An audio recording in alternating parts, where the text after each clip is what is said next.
যে যতটুকু অধিকার প্রাপ্য সে তার ততটুকু অধিকার পাবে। কেউ বঞ্চিত হওয়ার সুযোগ নেই, কেউ বেশি ভোগ করারও সুযোগ নেই।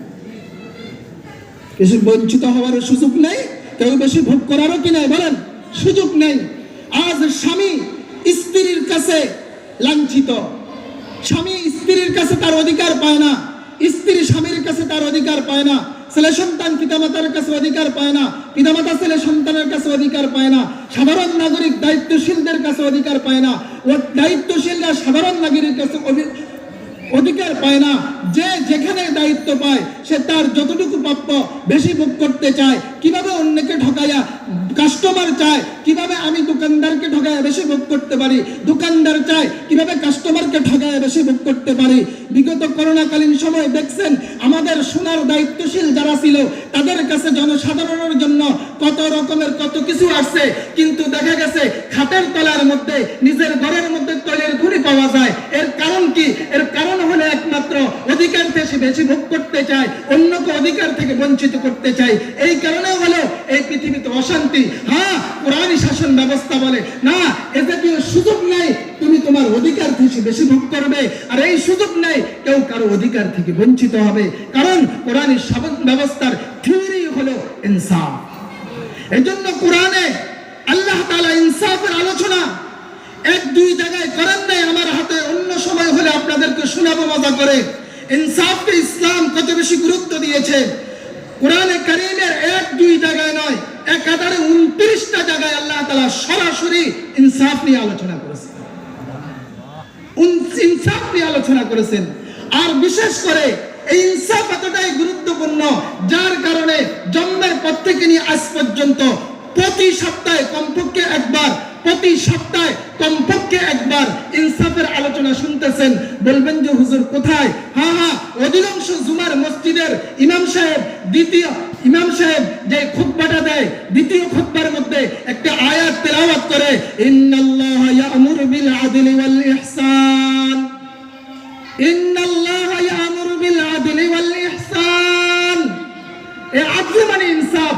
প্রতি শুক্রবার জুমার মিম্বর থেকে সারা বাংলাদেশ নয় সারা পৃথিবীতে জুমার মিম্বর থেকে ইমাম সাহেবরা প্রতি শুক্রবারে গোটা জাতিকে ইনসাফের প্রতি আহ্বান করে। অর্থাৎ হলো পৃথিবীতে শান্তি চাও, ইনসাফ প্রতিষ্ঠা করো। এই পৃথিবীতে ন্যায় নীতি চাও, পৃথিবীতে নিজ অধিকার চাও, নিরাপত্তা চাও, ইনসাফ প্রতিষ্ঠা করো। আর ইনসাফ তখনই প্রতিষ্ঠা হবে যখন কোরআনী শাসন হবে। কতটুকু ইনসাফ প্রতিষ্ঠা হয় কোরআনী শাসন হলে? একটা ঘটনা বলে শেষ করছি। কতটুকু ইনসাফ শুনবেন, মনে রাখবেন, মুখস্থ করবেন, বাড়িতে শুনাইবেন। চায়ের দোকানে শেখ হাসিনা খালেদার আলোচনা বাদ দিয়ে এগুলো আলোচনা করবেন, পারবেন না ইনশাআল্লাহ?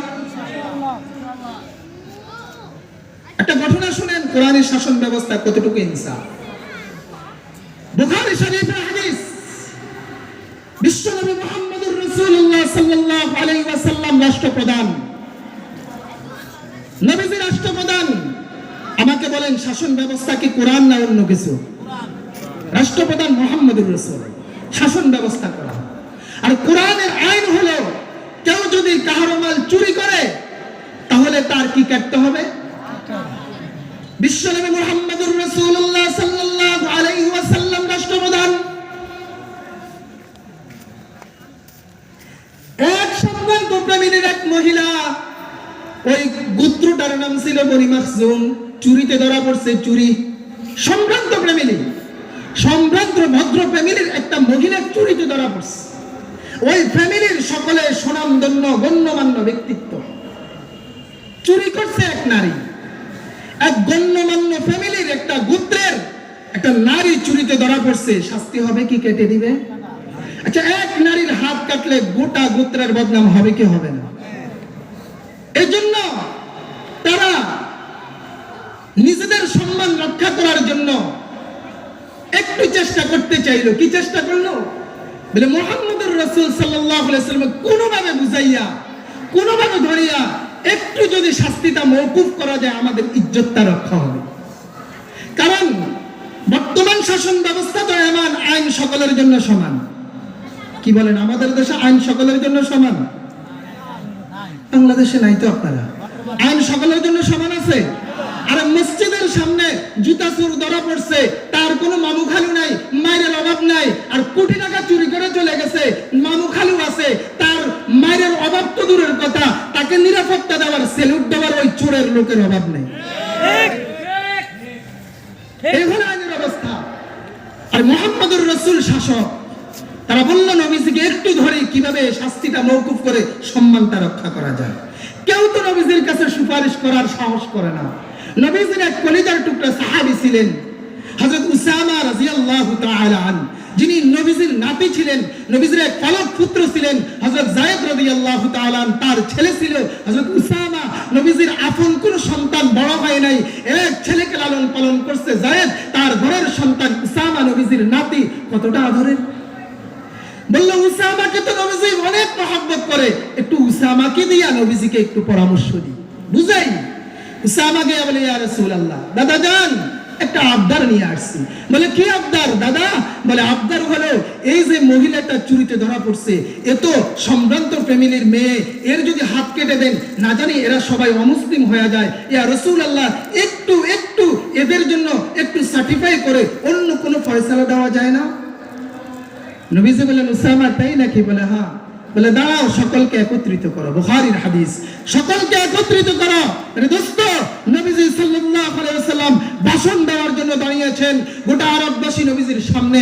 নবীজি লক্ষ্য করে বলতেছেন, হে আরববাসী শুনো, হে আরববাসী শুনো, আমার সাহাবীরা শুনো, এক গোত্রের সম্মান রক্ষা করার জন্য কুরআনী আইনকে হেরফের করার আমার কাছে সুপারিশ করছো। শুনে রাখো, আমি মুহাম্মদুর রাসূলুল্লাহ থেকে অধিক সম্মানী পৃথিবীতে কেউ আসে না, কিয়ামত পর্যন্ত কেউ আসবে আর আসতে বলেন, কেউ আসবে? শুনে রাখো, আজ যদি এই গোত্রের মেয়ে নয়, আমি মুহাম্মদুর রাসূলের মেয়ে, কলিজার টুকরা ফাতেমাও যদি চুরিতে ধরা পড়তো, সকলের সামনে আমি মুহাম্মদুর রাসূলুল্লাহ আমার সম্মানের দ্বিধাবোধ করতাম না। ইনসাফ প্রতিষ্ঠার জন্য আমি আমার কলিজার টুকরা ফাতেমার হাত কেটে দিতাম, কলিজার টুকরা ফাতেমার হাত কেটে দিতাম। মেরে দোস্ত, নবীজি নিজের মেয়ের হাত কাটার জন্য প্রস্তুত। আজকে নিজের মেয়ে তো নয়, নিজের দল করলেই তো তার অপরাধের বিচার হয় না। এতটা ডিফারেন্স কেন? এতটা ডিফারেন্সের একমাত্র কারণ নবীজির আমলে শাসন ছিল কোরআন, আর এখন শাসন হলো আমেরিকা, ভারত আর ইউরোপ। সুতরাং এই পৃথিবীতে শান্তি সকলেই চাই, নিরাপত্তা সকলেই চাই। যদি পেতে হয় একমাত্র ভ্যাকসিন কোরআনী শাসন, কোরআনী শাসনের থিওরি, ইনসাফ প্রতিষ্ঠা করা। তাই আমি আমার ব্যক্তি জীবনে, পারিবারিক জীবনে, সামাজিক জীবনে, রাষ্ট্রীয় জীবনে, আন্তর্জাতিক জীবনে, অর্থনৈতিক জীবনে, রাজনৈতিক জীবনে, জীবনের যে কোনো ক্ষেত্রে যদি শান্তি চাই, যদি ইনসাফ চাই, যদি নিরাপত্তা চাই, একমাত্র মাধ্যম কোরআনী শাসন। অতএব কোরআনী শাসন প্রতিষ্ঠার জন্য আমাদের সকলকে মেহনত করতে হবে। রাজি আছি তো ইনশাআল্লাহ? কি মেহনত করবেন? একটা মেহনতের কথা বলি। আল্লাহ বলেন, তাসিমু বিহাবলিল্লাহি জামিআ ওয়া লা তাফাররাকু। কোরআনী শাসন যদি প্রতিষ্ঠা করতে হয়, তোমাদের দুই ধরনের শক্তি লাগবে, একটা আধ্যাত্মিক শক্তি, একটা বাহ্যিক শক্তি। ওই দিন কাশিপুরে আমি আধ্যাত্মিক শক্তির কথা বলছিলাম, আজকে একটা বাহ্যিক শক্তির কথা বলে শেষ করছি। সেই বাহ্যিক শক্তি হলো, যদি এই পৃথিবীতে কোরআনী শাসন চাই, ইসলামী শাসন চাই, আমাদের সকলকে ঐক্যের শক্তি তৈরি করতে হবে, ঐক্যের শক্তি তৈরি করতে হবে।